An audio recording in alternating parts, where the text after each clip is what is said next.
The next approach for mixed methods research design is explanatory sequential research design. Remember that in the explanatory sequential, the first methodology that the researcher used is quantitative, and it is followed by a qualitative research.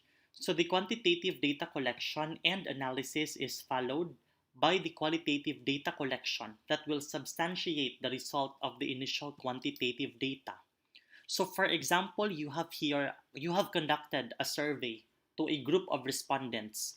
So remember, in the conduct of the explanatory sequential research design, the respondents, for those who will participate in the survey, should be correctly and appropriately calculated by the researcher. So you may use a RAWSoft software calculator, an EpiInfo software calculator to compute for your sample size. You may also have the using the Yamani formula or the Cochrane formula to determine the appropriate sample size for your research study. That is in the context for the quantitative approach.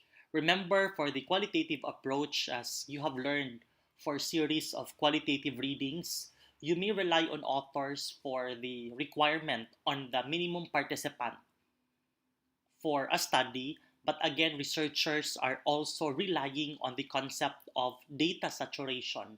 Data saturation, that is when no new insights emerge during the process of interview.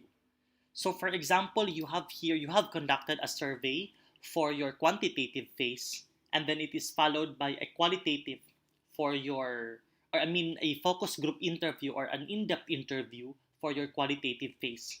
So the result of your quantitative data, which do you think were considered to be unclear, considered to be unexpected, significant or insignificant results, and other result of the quantitative data you consider to be outliers, can be clarified in the qualitative phase. So that is for the quantitative and for the explanatory sequential research design. So for the number of respondents and participants, of course, context of quantitative and qualitative research, the respondents here for the survey should be computed using a formula and using a sample size calculator. And then for your qualitative research, you can rely on the authors for the selection of your participants, and of course in the context of data saturation. So let us have here a sample questions for explanatory sequential research design. So remember, for explanatory sequential research, quantitative will be a methodology that will be used first, and then it will be followed up using a qualitative research approach.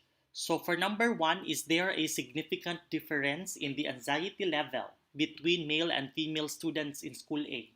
So the phrasing of the question, significant difference, entails or depicted an example of a quantitative research question. And then for qualitative, you want to ask this question: does quantitative result triangulate with the lived experiences of sub-sample students in school A? So this is a type of a qualitative research question, and the first one is quantitative.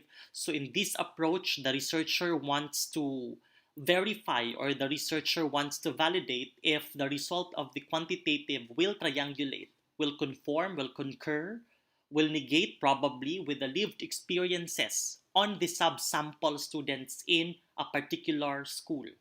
So here we have quantitative followed by qualitative, and that makes our research design an explanatory sequential research.